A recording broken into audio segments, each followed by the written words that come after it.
In this session of our study of predestination, I want to focus our attention on the sovereignty of God.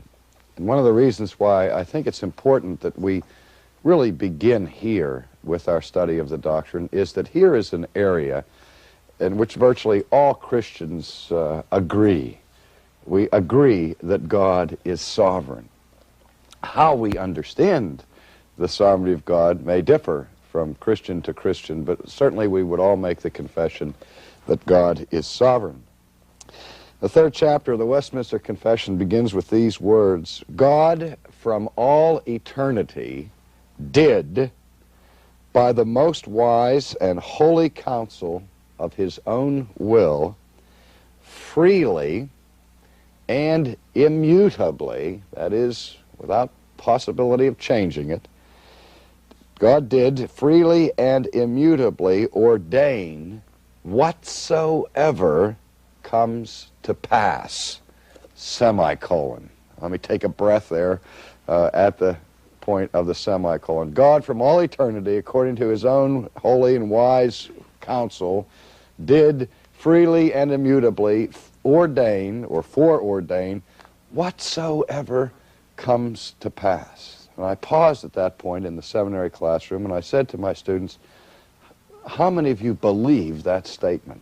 I have to understand this was a Presbyterian seminary, so these fellows were pretty well steeped in the Augustinian tradition, and I got like a 70% vote there that that large number believed it. And I said, okay, how many of you don't believe that statement?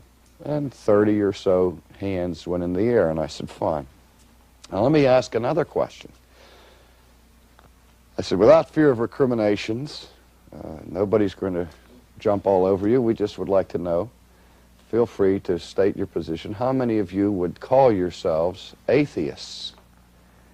And nobody put their hand up. And I went into my Lieutenant Columbo routine. There's just one thing here I can't understand. I said, and I looked at those 30 who had raised their hand, and I said, do you mind if I ask you a personal question? I said, I can't figure out why those of you who raised your hand saying you did not believe this statement didn't raise your hand when I asked if you were atheists. And they looked at me with a mixture of puzzlement, but the same kind of looks I'm seeing in your eyes here today. And I was saying, because if you don't believe this statement, you understand that fundamentally, bottom line, you're an atheist. And that was about the most outrageous thing they ever heard in their lives. And I said, well, let's understand that this statement that I've just read, that God has foreordained whatsoever comes to pass, is not a statement that is unique to Calvinism or to Presbyterianism. It doesn't distinguish the Reformed tradition from other traditions. It doesn't even distinguish Christians from Jews or from Muslims. This statement here distinguishes theists from atheists. And they were still puzzled as I continued this harangue. And I said, don't you see that if there's anything that happens in this world outside the foreordination of God, that if there's no sense in which God is ordaining whatsoever comes to pass, then at whatever point something happens outside the foreordination of God, it is therefore happening outside of the sovereignty of God. Because we understand that when we talk about God's ordaining things, there are different ways that God ordains things to come to pass. This doesn't necessarily mean that God jumps down into the planet and makes something happen through a direct and immediate personal involvement on his part. But the trick, I guess, in the statement has to do with the word ordain. All of that statement means is that God is sovereign over anything that happens. Anything that happens in this world cannot happen apart from divine sovereignty. We distinguish sometimes between God's efficacious will and his permissive will. You've heard those kinds of distinctions. But let me state it in the easiest of all possible terms. If something happens in this world by the power of men, by the power of nature, by the power of machines, God always has the power and authority to prevent it, at least, from happening. Does he not? And if he does not prevent it from happening, then that means at least this much, that he has chosen to let it happen. That doesn't mean he applauds it. That doesn't mean that he's in favor of it, insofar as that he gives his divine sanction to it, but he does allow, not in the sense of, again, approving all the time, but he does allow it to happen, and in so allowing, he is making a decision. And he is making it sovereignly. And he knows in advance what's going to happen, and if he decrees that it shall happen, he is retaining his sovereignty over it. Now, if things happen in this world outside the sovereignty of God, then that would simply mean that God is not sovereign. And the reason I brought up the question of atheism is, of course, if God is not sovereign, then God is not what? God. It's that simple. If God is not sovereign, God is not God. And if the God you believe in is not a sovereign God, then you really don't believe in God. You may have a theory of God, you may have theoretical theism, but bottom line, for all practical purposes, it's no different from atheism, because you're believing in a God who is not sovereign. Now, what are the practical implications of a non-sovereign God? Think of it now from the perspective of those of you who are professing Christians. I like to explain it this way. If there's one molecule in the universe running loose outside of the control of God's sovereignty, what I like to call the one maverick molecule, then the practical implications for us as Christians is that we have no guarantee whatsoever that any future promise that God has made to his people will come to pass. Remember when you were little kids and you learned a little rhyme for one of a nail, the shoe was lost, and one of the shoe, the horse was lost, one of the horse, the rider was lost, and one of the rider, the battle was lost, and one of the battle of war was lost. One grain of sand in the kidney of Oliver Cromwell changed the whole course of Western civilization. Tiny little thing like that can change the course of history. A bullet into the head of John Kennedy changed the course of American history. Now, if we have one maverick molecule running loose out there, we have no assurance whatsoever that that single molecule may not be the grain of sand in the machinery of God's eternal plan. It may be that thing that runs amok and makes it impossible, ultimately, for Christ to return to this planet. It may be the thing that destroys any hope for the consummation of the kingdom of God, and leaving all of those promises of God unfulfilled. There are no maverick molecules in a universe where God is sovereign. Now, I need to continue what the Westminster Confession of Faith says. I remember I gave you a semicolon. After that semicolon, the confession is quick to add that though God ordains whatsoever comes to pass, yet he does it in such a way as thereby neither is God the author of sin, nor is violence offered to the will of the creatures, nor is the liberty or contingency of secondary causes taken away, but rather established.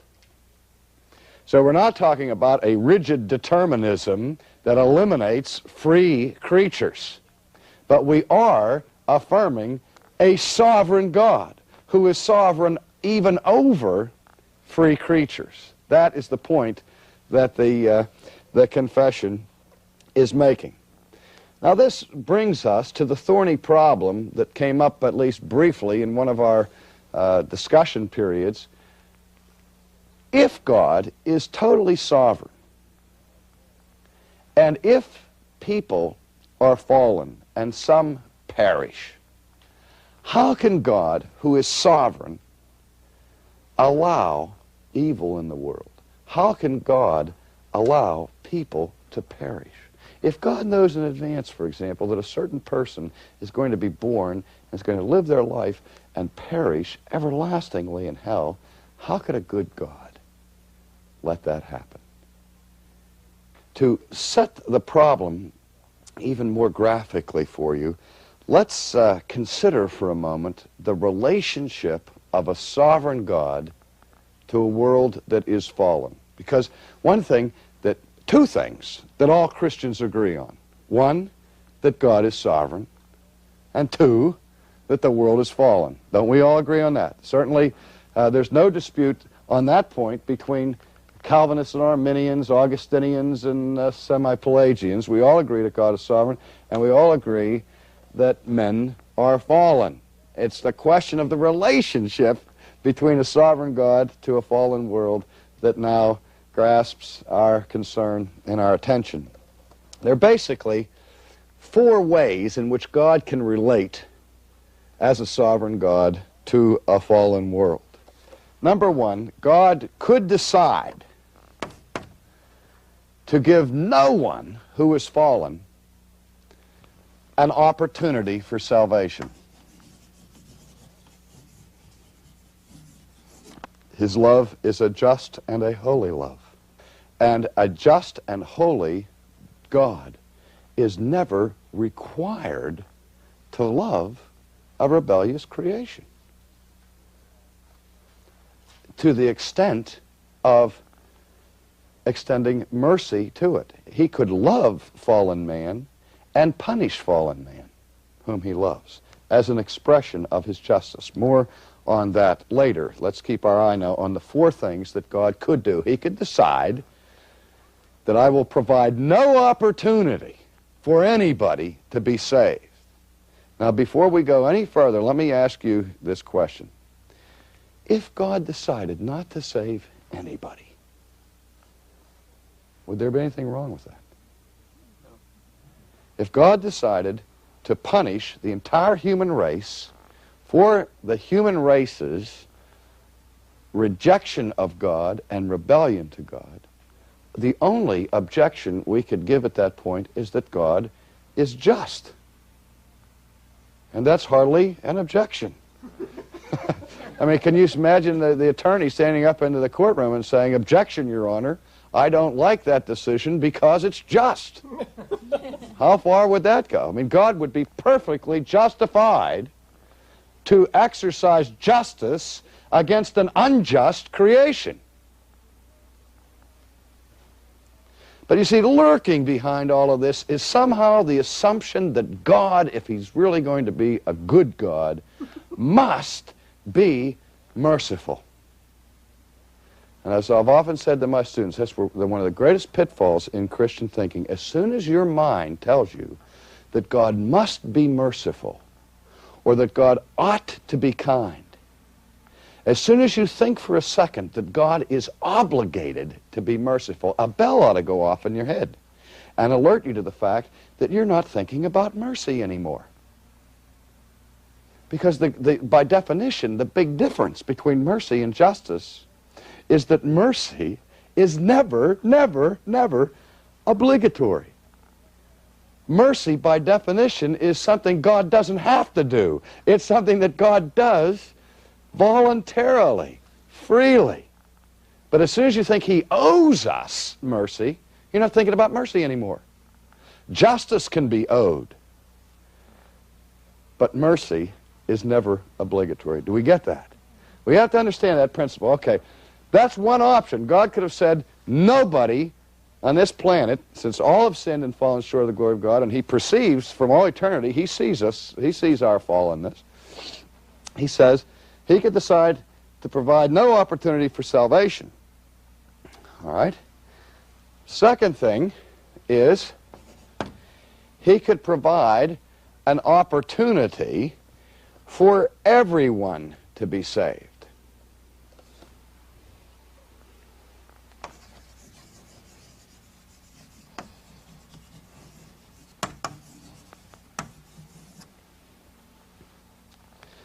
Actually, there's 6 things that we could do here, and I'm trying to shortcut this for the sake of time. And I'll just put in parentheses here, or he could create an opportunity for some people to be saved. But bottom line, God could give the world an opportunity for salvation. And set it up in such a way as that everybody or some of the people at least had a chance to be saved, but there's no guarantee that anybody would ever be saved. Okay? That's what we mean by opportunity. God is an equal opportunity redeemer in this scheme. The third option is that God, exercising his power and his sovereignty, could intrude into the human situation, not only providing an opportunity for salvation, but by so working in the hearts of fallen people, ensure the salvation of some. Or, let's put it this way, ensure the salvation of everybody. That is, God can intervene for everybody, ensuring their salvation.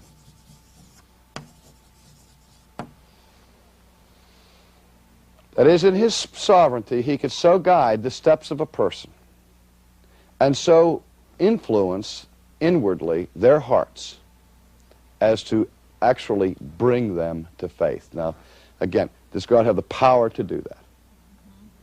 Yes. Now, he could do that for some, or he could do that for everybody.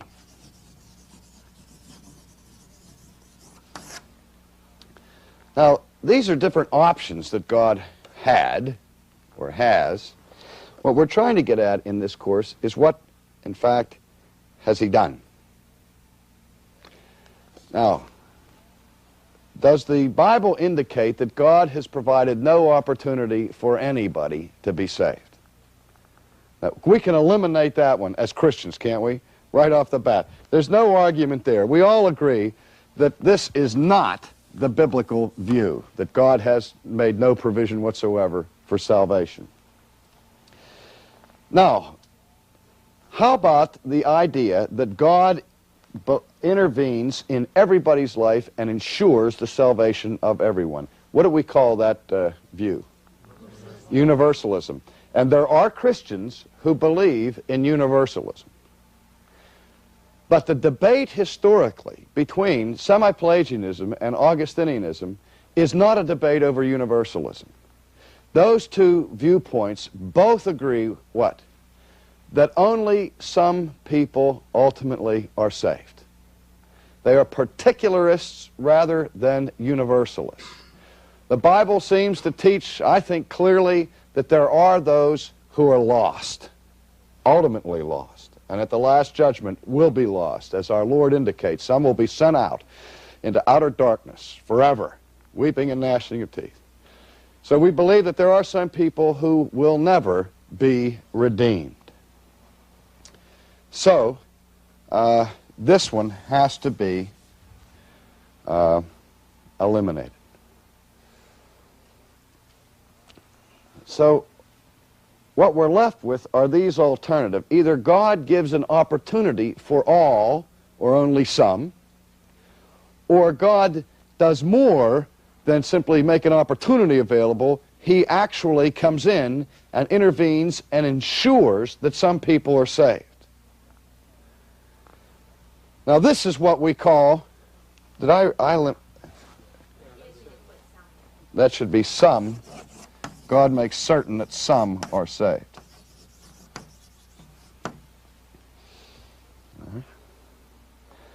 Now, this is the position of Augustinianism, that God ensures the salvation of the elect, or of those who are predestined to be saved.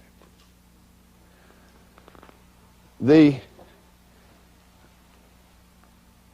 non-Augustinian views fall under this category, one or the other, either that God makes it possible for everybody or some to be saved. Everybody has the opportunity, or some have the opportunity. Now, before we debate about which one is actually the case, let me ask this question.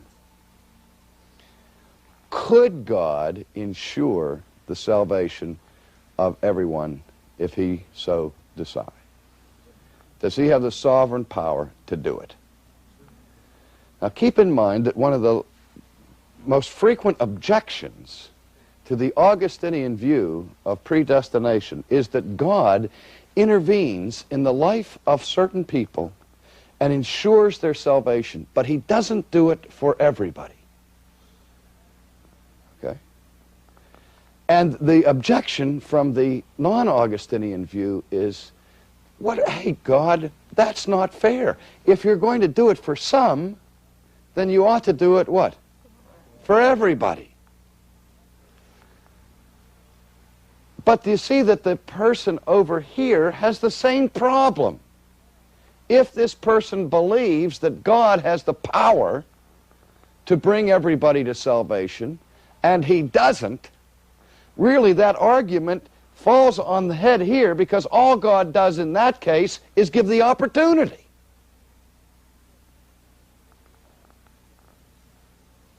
To fallen men to be saved. In this one, God does more than give the opportunity. He assures that some people will be saved. In this schema, there's no assurance that anybody will be saved. In fact, as I think we will see later, it assures us, if we take seriously the biblical view of fallen man and his attitude towards God and towards God's grace, would assure, to my mind, at least, that nobody would be saved. And in other words, what I'm getting at is that one of the chief objections of the Reformed or Augustinian position is that it's not gracious enough. When in fact it's so much more gracious, because God doesn't just say, okay, here's the cross, choose it if you will, and leaves people to themselves. But God applies the work of Christ. The Holy Spirit works in people who are dead in sin and trespasses in order to bring them to faith and to ensure that the death of Christ is never in vain, that Christ will see the travail of his soul and be satisfied. The Scriptures speak of God giving people, God the Father giving people to God the Son.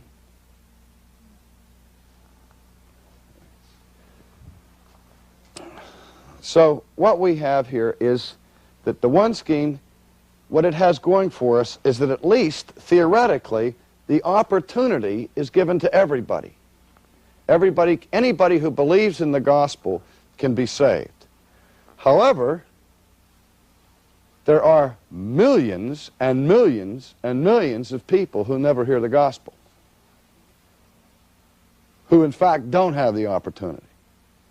The only real opportunity, the only thing we can really talk about here is that some have the opportunity. Some who are not predestined have the opportunity to be saved. That is, this argument would be everyone who hears the gospel, at least, has an opportunity to say. But God has not made sure that everybody in the world hears the gospel. Could God make sure that everybody in the world hears the gospel? Could God print it in the clouds if he wanted to? Yes, but he doesn't. And so we are left with that problem that God does not do everything that God conceivably could do within the bounds of his own righteousness. He does not do everything conceivable to ensure the salvation of the world. Now, why not? I don't know. I have no idea. Why not? I know that he doesn't. That much is clear. And I know that there's no shadow of turning in him. I know that that God is under no obligation to save anybody. And I know that God does save somebody. But God is God. And God reminds his people of one crucial principle of divine sovereignty. And we will look at that more closely later on in this course, where God reminds Moses, and then later the church through Paul, of his divine prerogative. I will have mercy upon whom I will have mercy. God never owes mercy. Real quickly, if God only saves some people, we have to understand that we have two groups of people in the world, the saved and the unsaved, but they are all part of a group of sinners. All are fallen, all are in rebellion against God. What God does, according to the Augustinian view, is that he sovereignly elects and chooses and redeems some, and the rest he passes over. So that what you have in this schema is that one group gets mercy. What does this group get? Justice. Who gets injustice? Nobody gets injustice. Now, mercy is not justice. Mercy is non-justice. And injustice is non-justice. But injustice and mercy are not the same thing. They're both outside of the category of justice. Here's justice. And over here, we have non-justice. And non-justice is of two types, mercy and injustice. One form of non-justice is mercy. Is there anything sinful or wicked about mercy? No, mercy is perfectly good. Is there anything sinful or wicked about injustice? Yes, injustice is a violation of justice. Injustice is sin. Injustice is evil. Now, if God gave mercy to this group and injustice to this group, then God would have his integrity compromised. But God gives justice to one group, mercy to another group. Nobody has ever been a victim of injustice at the hands of God. All right, I need to stop at that point and say to you that in our next session we will consider where man's free will comes into play in all of this.